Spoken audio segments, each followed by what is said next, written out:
tried the drugs, now you gotta realize that you're not enough to be a celebrity like all the people on TV. You could do it with a nip and tuck and a major operation that could fuck you up. You're grafted onto the scene. Muy buenas tardes, muy buenos días. Estamos en un episodio más de este podcast Tiempos Equívocos, la teoría crítica desde los márgenes. Y el día de hoy estamos aquí con un querido amigo, un reconocido pensador, que es el profesor Néstor Coan, ¿no? Estamos en esta ocasión. Víctor Hugo Pacheco, por favor. Néstor, muchas gracias por la invitación. Jaime y Fernando González. Allá atrás está Fernando González. Bueno, pues aprovechamos tu visita a México, Néstor. Es un gusto estar aquí contigo. Somos lectores, tu obra se conoce en este país por la vía de las ediciones argentinas, por la vía de las ediciones cubanas, por las copias que hacen de algunos libros de algunos camaradas, como el Gramsci para principiantes, ¿no? Que es clandestinamente reproducido. Y bueno, pues estamos aquí y quizá la primera pregunta para analizar: ¿en qué estado actual estás desarrollando tu obra después de esa entrega que nos hiciste de Marx en su Tercer Mundo, que fue un texto muy leído y muy apreciado y muy criticado también? Gracias. No, por supuesto. ¿En qué te encuentras trabajando ahora, Néstor? Ese libro en realidad fue mi primer libro, ¿no? O sea, es un libro bastante viejo.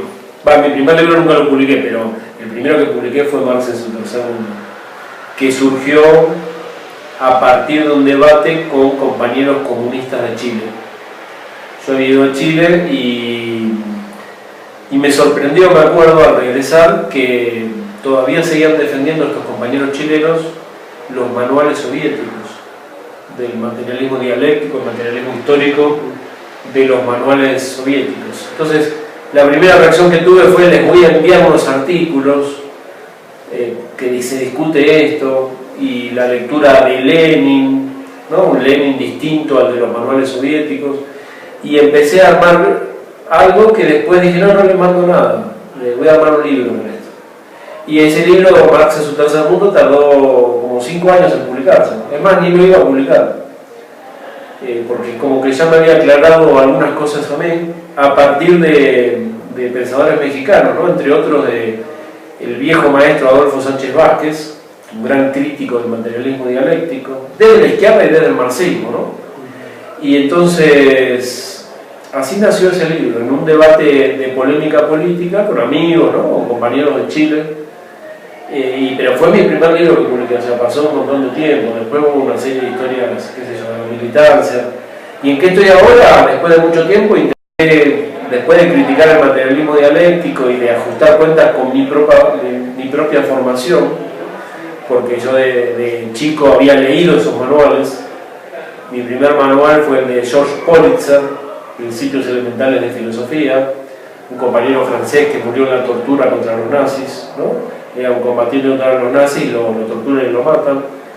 Después me leí los manuales soviéticos, los manuales de Marta Haneke, los manuales trotskistas, y bueno, hice como un balance crítico de todo eso en Marx en su Tercer Mundo. Y una vez que ajusté cuentas con eso, pasé a cómo es el marxismo latinoamericano. Si ese es el marxismo que no me atrae, que le encuentro muchas fallas y que hoy en día está ya como bastante desprestigiado incluso en el campo revolucionario, ¿no? Empecé a buscar en el marxismo latinoamericano. Entonces surgió otro libro que es de Ingeniero Sánchez. Bueno, y después hubo una serie larga de libros, qué sé yo. Ni calco ni copia, recuerdo ahora, ¿no? Ni calco ni copia es el nombre con el que apareció el de Ingeniero Sánchez. Y después traté de sintetizar gran parte de esos libros. Bueno, después vinieron los cursos sobre el capital en la Universidad de las Madres Casadoras, sobre el capital, exacto, el capital, la historia y el método dialéctico en el capital. Y la síntesis de todo eso lo hice en un libro que es Nuestro Marx. Sí, que está publicado electrónicamente, ¿no? Claro, y lo publicaron en Venezuela, los compañeros venezolanos lo repartieron gratis con el sindicato de los obreros de Maracaibo, me acuerdo, los obreros del petróleo. Y después de ahí, no solo por iniciativa propia, sino también porque algunos libros yo los he escrito a partir de sugerencias en diálogos o debates con movimientos revolucionarios. ¿Sí? Y el último que escribí fue en esas circunstancias. No fue el único que escribí así. Entonces, algunos grupos, organizaciones revolucionarias bolivarianas, me dijeron, bueno, ya que hiciste marxismo para principiantes, Gramsci para principiantes, la historia de la Revolución Cubana y Fidel Castro para principiantes, ¿por qué no haces Bolívar para principiantes? Y que sí, que no, que bueno, el siglo XIX no es lo que mejor manejo, y me implicaría desde el sur estudiar un montón de cosas que no conozco, porque la historiografía de nuestro país, de Argentina, es, por lo menos la oficial, muy antibolivariana, que sí que no, me regalaron una pila enorme de libros, y entonces finalmente acepté, me pasé unos años estudiando eso, y el último que escribí es sobre Simón Bolívar y nuestra independencia. Una lectura marxista de la independencia, de las guerras de independencia, de la doctrina del pueblo en armas, el sujeto popular de los ejércitos libertadores, cómo convivían desde el inicio distintos proyectos, ¿no? Proyecto libertario, emancipador, por la patria grande, y cómo las burguesías criollas tenían otro proyecto que era reemplazar el viejo orden colonial por un reemplazo de élite, de casta burocrática, de clase dominante, manteniendo el orden social, sin liberar a los esclavos, sin liberar a los indígenas, y cómo esos proyectos disputaron entre sí, ¿no? Y cómo el proyecto inicial, que fue el más radical, donde estuvo Mariano Moreno, San Martín, Bolívar, triunfa sobre el colonialismo europeo, pero pierde la batalla interna, por lo menos durante un par de siglos. La idea es retomar eso hoy en día, ¿no? Con las burguesías. Entonces terminamos siendo 20 repúblicas bananeras, dependientes, subordinadas al capitalismo mundial, y como hoy en día vuelve esa misma disputa, ¿no? El proyecto de independencia de patria grande en disputa con las burguesías mal llamadas nacionales. ¿Y el marxismo tiene algo que decir frente a eso? Bueno, a nosotros nos parece que sí. Porque en Argentina se dio un debate muy fuerte en el año 2010 sobre el bicentenario.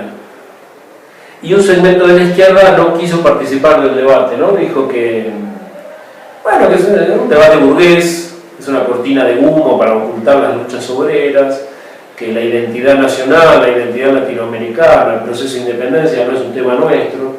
¿Había obreros en 1810? No, por lo tanto, ¿qué nos importa? Y bueno, nosotros no compartimos eso, con la cátedra Che Guevara armamos una serie de seminarios donde vino mucha gente a participar, incluso hicimos actos políticos, no fueron solo debates teóricos, ¿no? Hicimos un acto político en la calle de repudio al símbolo máximo de la burguesía argentina y del ejército argentino, que es el general Roca, un general genocida, que es el que figura en el billete de 100 pesos en Argentina, el billete de más alto valor. Y entonces, mezclando, conjugando esos debates teóricos con esa movilización callejera, debatimos sobre el marxismo y el bicentenario, el marxismo y las guerras de independencia, el marxismo y la cuestión nacional y la patria grande. En ese último género de debates es donde estamos, ¿no? Entonces la cátedra Che Guevara últimamente está haciendo una serie de seminarios, algunos formación interna, otros que sí son para la gente, para el público, sobre estos temas. Para nosotros el marxismo y la cuestión nacional en América Latina es un debate bastante diferente a como se dio en el marxismo europeo, ¿no? En general en el marxismo europeo se trataba de naciones oprimidas, ya constituidas como tales, oprimidas por un Estado-nación más poderoso.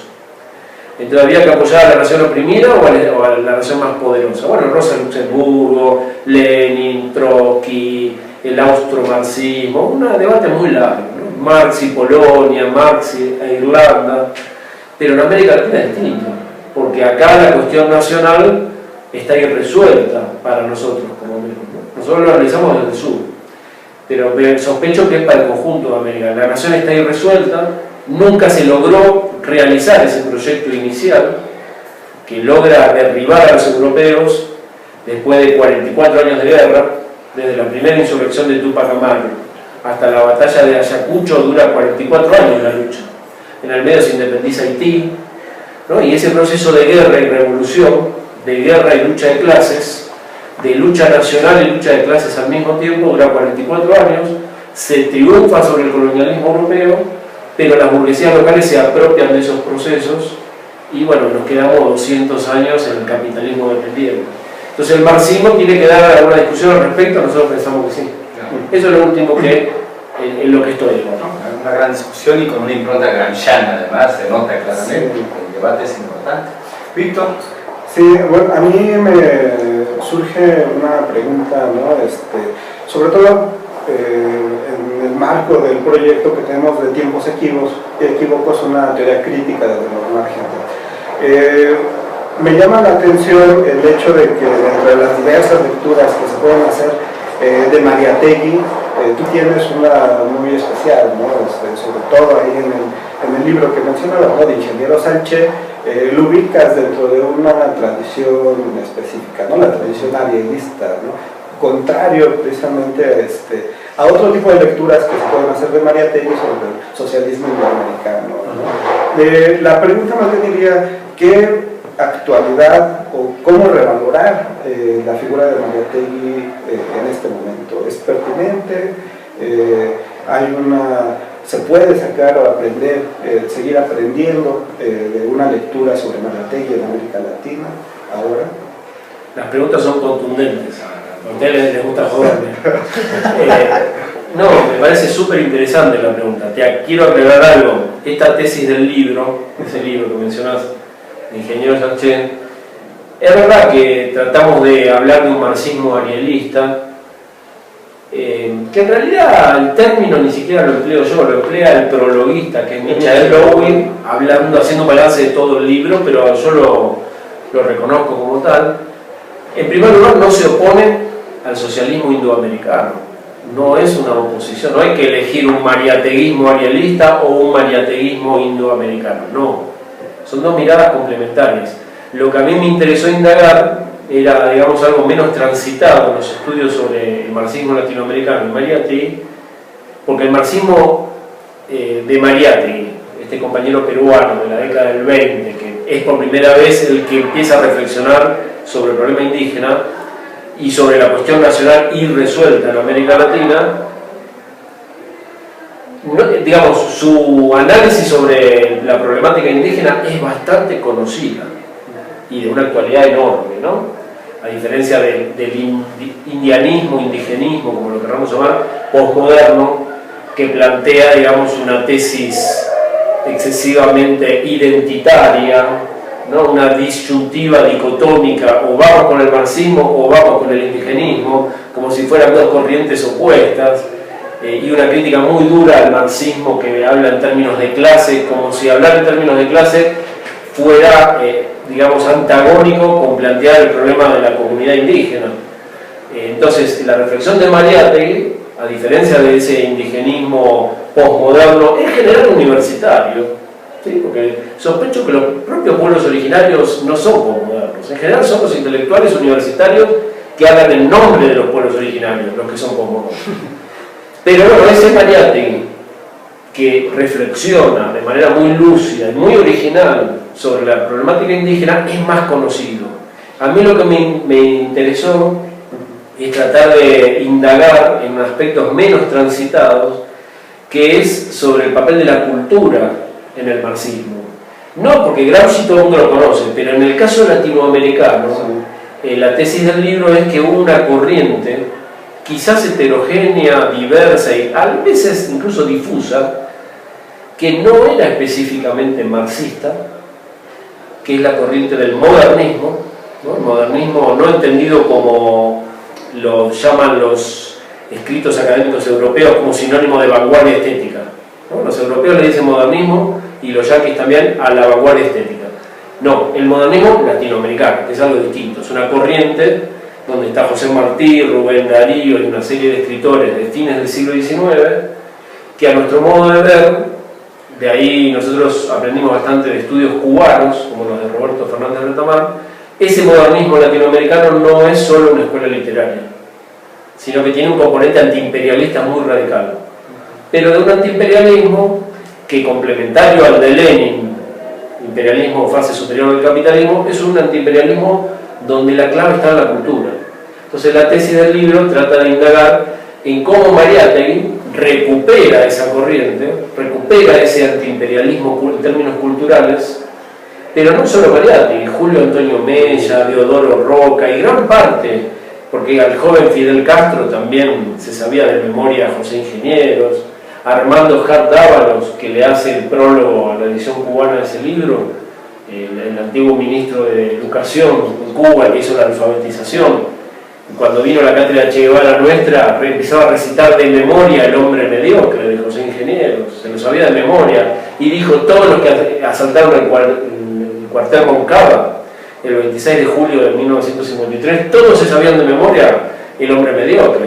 Entonces también en la generación de Fidel y del Che había una impronta de ese culturalismo antiimperialista que no nace en el seno del marxismo, pero que las corrientes más originales del marxismo, como Mariátegui, en principal lugar, se apropian, se nutren, se contaminan. Entonces la tesis del libro es que este marxismo, específicamente latinoamericano, recupera el pensamiento radical europeo de Lenin y de los clásicos, del Capital de Marx, de los Tondrices, etc., pero le agrega algo que no está necesariamente en el marxismo clásico europeo, que es ese componente culturalista, y que no es que, lo hacen porque leyeron a Gramsci. No, esta generación no la había leído, sino que llega a conclusiones muy similares a las de Antonio Gramsci en Los cuadernos de la cárcel, o a las de Lukács en Historia y conciencia de clase, por otras vías, por vías específicamente latinoamericanas, originales de acá,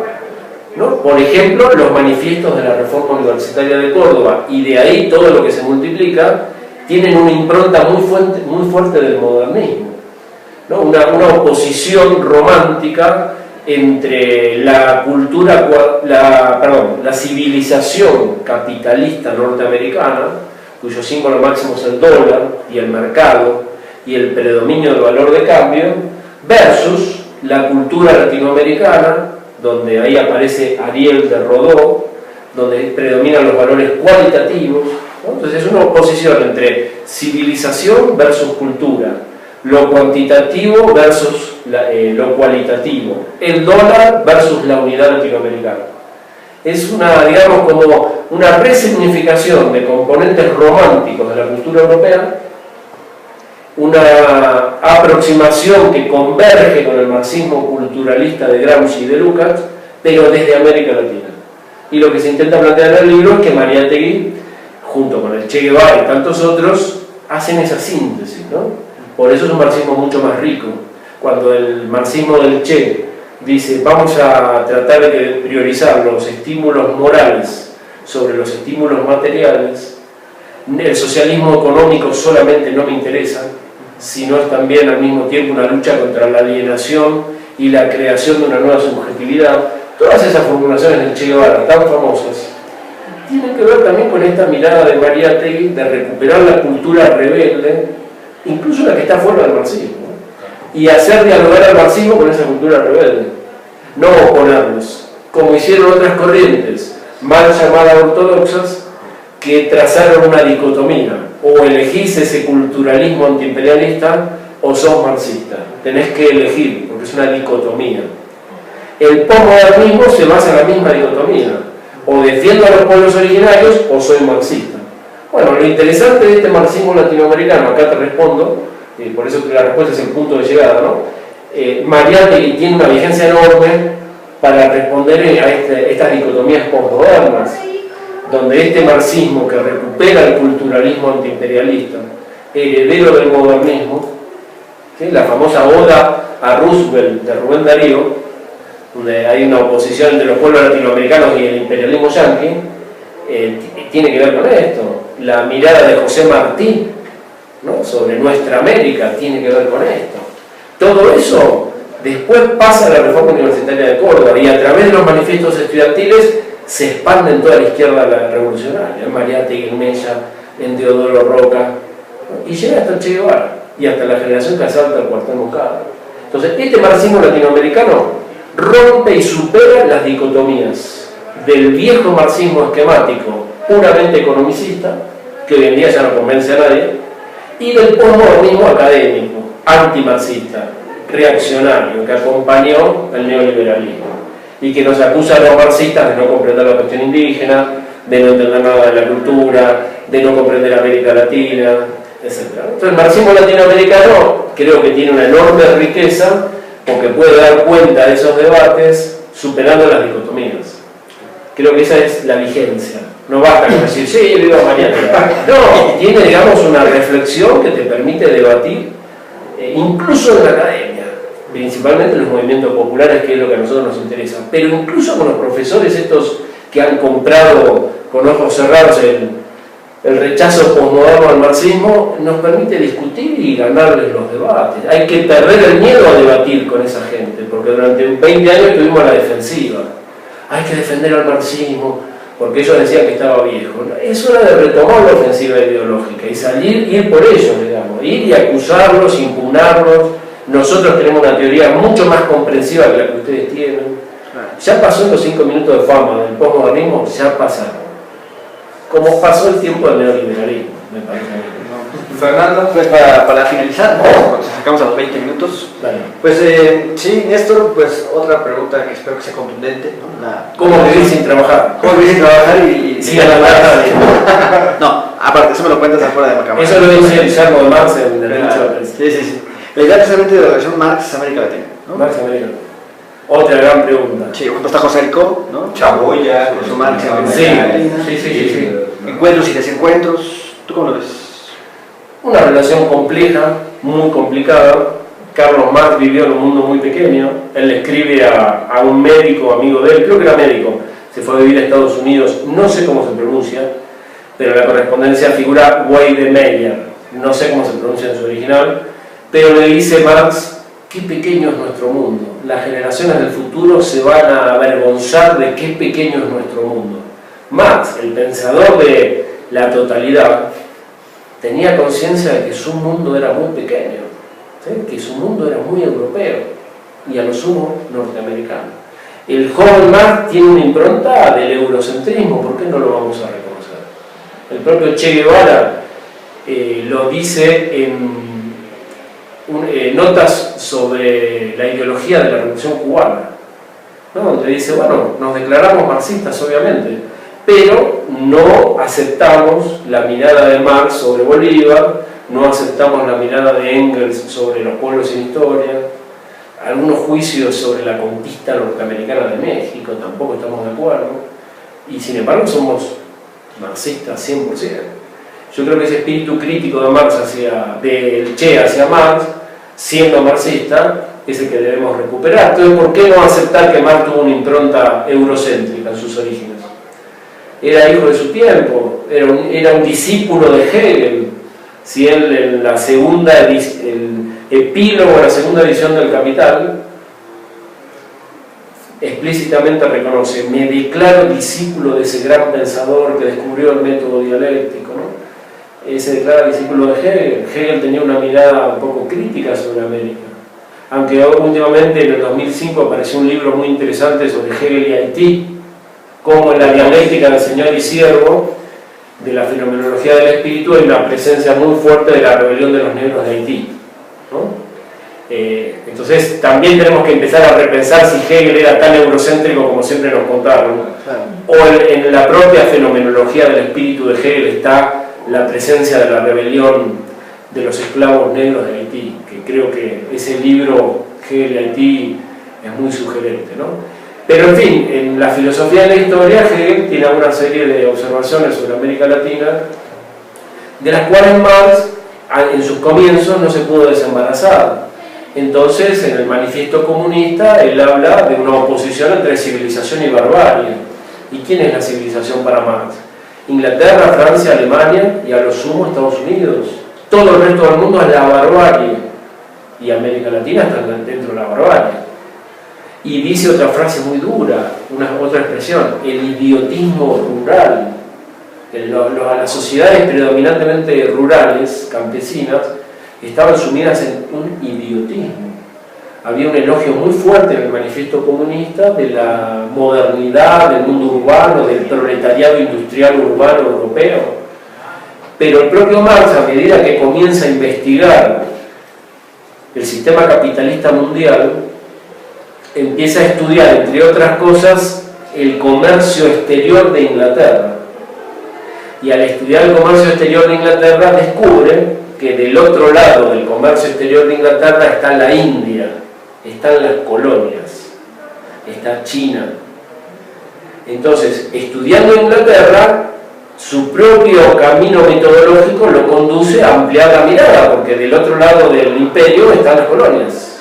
Y se hunde, teóricamente hablando, se sumerge, mejor dicho, que es menos peyorativo, se sumerge en el mundo de las colonias. Por un lado, ¿esto quién lo plantea? Todo el mundo se lo atribuye a José Aricó, compatriota mío argentino, que vivió en este país, en México.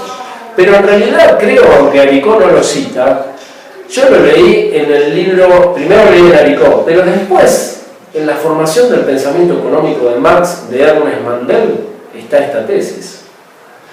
Y el libro de Mandel es muy anterior al de Aricó.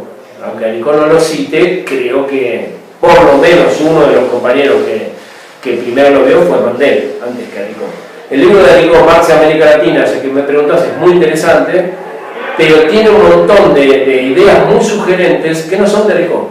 Y que Aricó se las apropia, lo cual es muy bueno. Lo que no es tan legítimo es no hacer una breve nota al pie diciendo no, pero hubo otro antes que lo planteó, ¿no? Y que a mí se me ocurrió leyendo este otro. Creo que de honestidad intelectual, yo en general en la clase hago eso. El que se construye a sí mismo como un genio nunca dice la fuente de donde bebe. Y una mirada laica del marxismo, un poco menos egocéntrica, dice, no, mira, esto lo descubrí en tal libro, esto lo aprendí de tal profe, con aquel movimiento me di cuenta de tal cosa. Y en el libro de Aricó hay un montón de fuentes no citadas, no solo la de Mandel, Renato Lebrero, bueno, un montón, Jorge Abelardo Ramos, que es uno, lo plantea mucho antes que Aricó, que el prejuicio de Marx hacia Bolívar viene de la mirada prejuiciosa de Hegel sobre América Latina. Esa tesis la plantea Jorge Abelardo Ramos en un libro que se llama Marxismo de Indias, en un capítulo que se llama Bolivarismo y Marxismo. Y José Aricó, 7 años después, 8 años después que Jorge Abelardo Ramos, lo formula como tesis central de su libro, pero en realidad lo había planteado antes Ramos. Entonces, el libro Marx y América Latina es una gran síntesis. Y yo creo que no está mal, ¿no? O sea, Marx es un tipo que pasó en la historia por hacer grandes síntesis, geniales. El solo hecho de poder hacer grandes síntesis ya es una virtud. Lo interesante es que hay que citar lo que uno está sintetizando, ¿no? No como una cuestión erudita académica, sino como honestidad intelectual.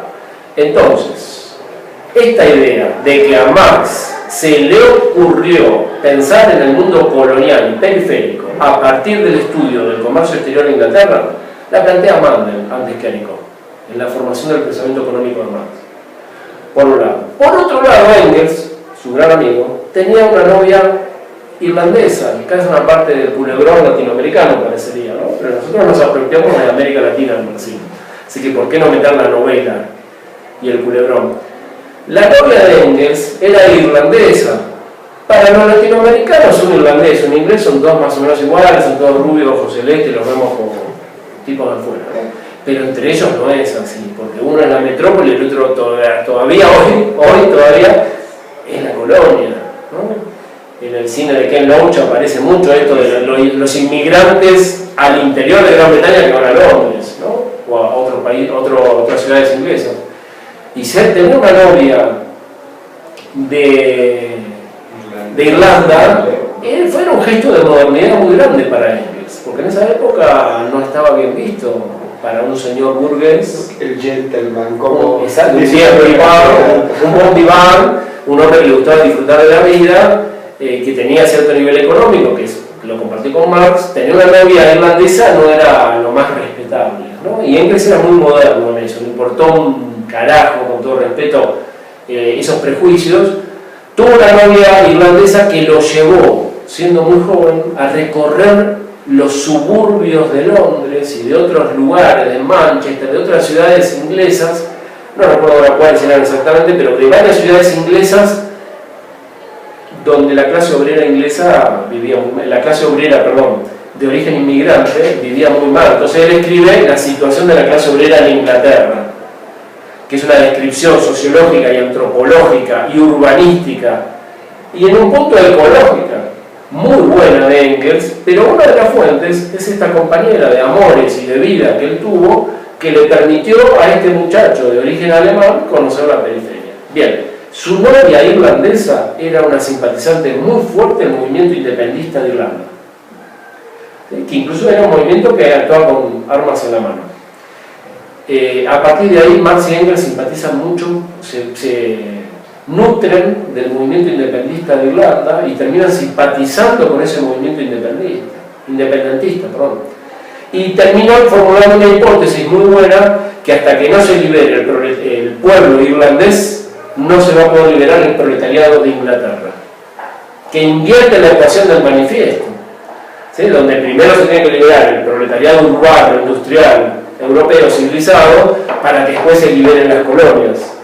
A partir de la cuestión irlandesa, invierte y dice, no, primero se tiene que liberar la colonia, para después poder liberarse del proletariado metropolitano, ¿no?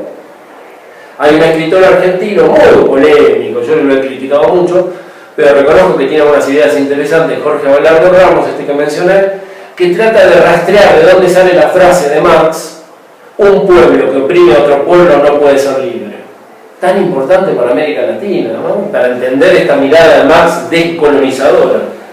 Bueno, y este hombre, Abelardo Ramos, dice que Marx lo leyó estudiando sobre la cuestión española los textos, las intervenciones en las Cortes de Cádiz en 1812, una corte liberal, y que hay una intervención de un mestizo latinoamericano que se llamaba Dionisio Yupanqui, mestizo de mamá indígena, que en nombre de lo que hoy es Perú va a las Cortes de Cádiz y le dice a los españoles liberales europeos: si ustedes no se oprimen, nunca van a ser libres, porque un pueblo que oprime a otro pueblo no puede ser libre. Parecería ser, según dice este autor, habría que corroborarlo, me parece una línea de lectura muy interesante para una mirada descolonizadora de Marx, que Marx aprendió de un mestizo de mamá indígena latinoamericano. No es que aprendió, se nutrió, tomó de ahí esta idea y que la formula para Irlanda. Y luego de Irlanda la empieza a formular para todo el mundo periférico. Entonces la tesis nuestra en una serie de investigaciones es que el Marx maduro, a través de estas vías distintas, por un lado estudiando el comercio exterior de Inglaterra, por el otro lado la cuestión de Irlanda, por el otro lado empieza a seguir la cuestión china. Hay rebeliones en China, que en esa época era una periferia, ¿no? Y escribe una serie de artículos, dice lo siguiente: habría que pensar e imaginar qué efectos van a tener las rebeliones en el oriente, en China, sobre las metrópolis capitalistas europeas. Entonces empieza a ampliar la mirada. Esa carta que le escribe a su amigo, qué pequeño es nuestro mundo, el mundo de Marx empieza a ampliar. Y cada vez pasa a ser una mirada mucho más internacionalista en serio, porque el verdadero internacionalismo no puede quedar reducido a Europa. Es un internacionalismo un poquito pequeño.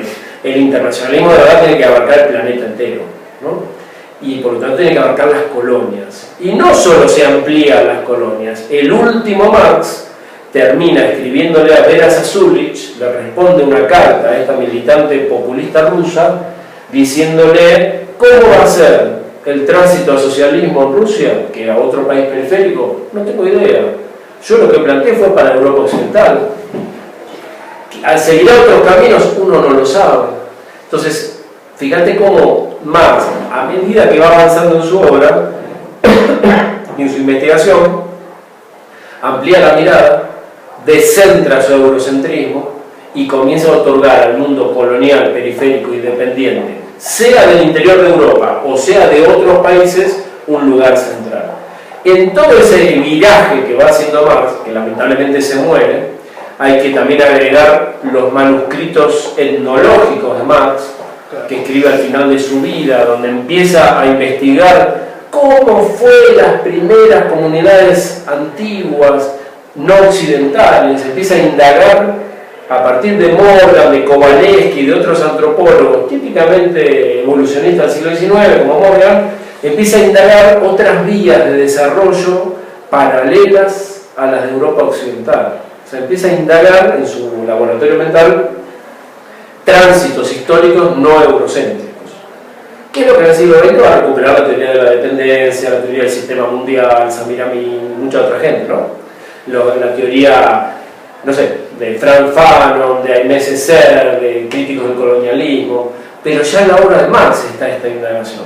El problema es que en ese viraje, que creo que la línea es muy clara, y a estos profesores que le reprochan a Marx el eurocentrismo, desde hoy en día siguen haciendo pis fuera del tarro, como decimos en Argentina, siguen equivocados, y me parece que responde más a un prejuicio antimarxista que al conocimiento teórico. En ese viraje, Marx notablemente va abandonando el eurocentrismo. El tema es que, ¿dónde entra América Latina?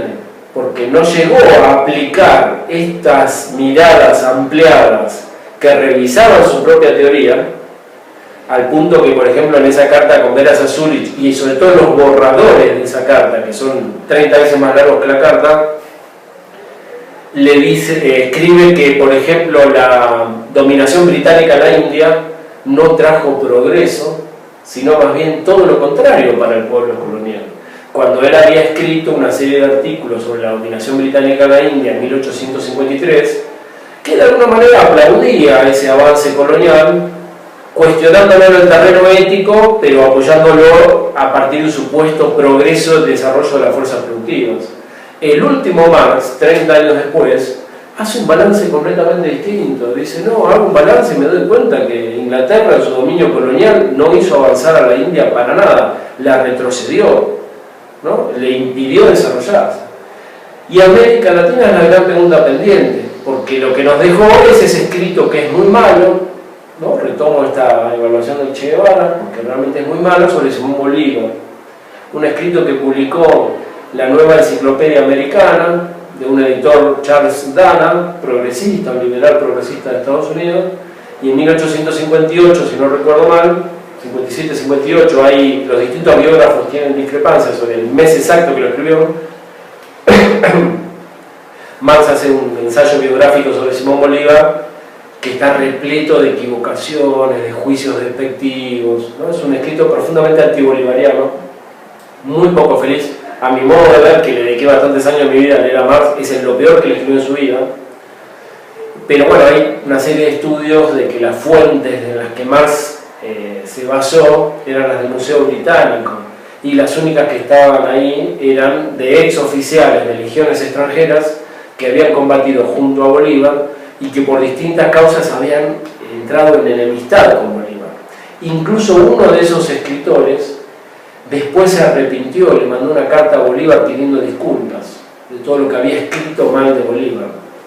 Marx no pudo leer todo eso, solo leyó lo que había en el Museo Británico, que era profundamente antibolivariano.